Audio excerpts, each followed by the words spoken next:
Αλφα, Β, Γ, Δέλτα, Εψιλον, Ζήτα, Ήτα, Θήτα, Ιώτα, Κάπα, Λάμδα, Μη, Ξι, Ομικρόν, Πυρό, Σίγμα, Τάφη, Ψιλον, Φι, Γ, Ψι και Ωμέγα, είπα.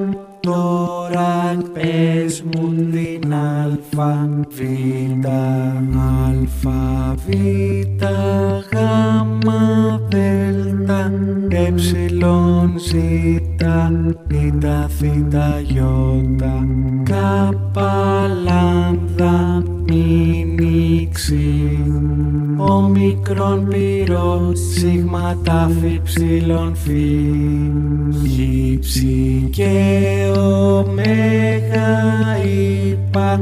Τώρα ξέρεις την αλφα, β.